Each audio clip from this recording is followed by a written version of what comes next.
প্রথম কথা হচ্ছে এনসিপিকে বুঝতে আমার প্রথম থেকে কষ্ট হয়েছে।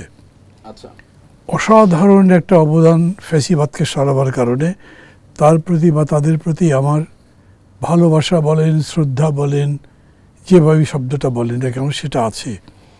কিন্তু এর মানে এই নয় যে অরাজনৈতিক কথাবার্তা আচরণ উচ্চারণ এগুলো যখন হবে সেগুলোর ব্যাপারে আমি খুবই অ্যাপাথেটিক থাকবো, দেখেও দেখব না।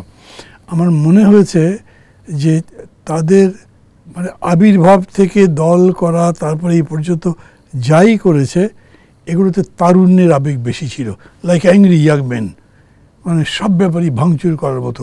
এমনিতেই তো জেনজি সম্পর্কে বলে না যে ওরা কোনো স্ট্রাকচারাল রিফর্মে বিশ্বাস করে না, ওরা কেবল বিদ্রোহ করতে যায়, মানে এই ধরনের একটা ট্রেন্ডের মতো মনে হয়েছে। এমন কিছু কিছু কথা তারা বলেছে যেগুলো মানুষের কাছে যায়ও নেই।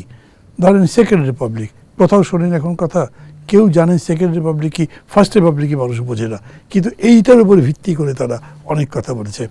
এই ঘোষণা মানে জুলাই ঘোষণা বা জুলাই সনদ দিয়ে তারা তো শহীদ মিনারে সমাবেশ করে ঘোষণা করে দেবে এরকম করে বলেছে।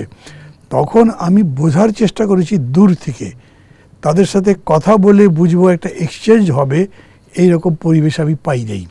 পরবর্তীতে আমি তাদের বহুভাবে অবজার্ভ করেছি, বিশেষ করে তারা যখন টেলিভিশনে এসছে, টক শোতে বা অন্য কিছুতে, আমি দেখেছি এদের অনেকেরই বা প্রায় সবারই কনসেপ্টের দিক থেকে অনেক রিচ মনে হয়েছে।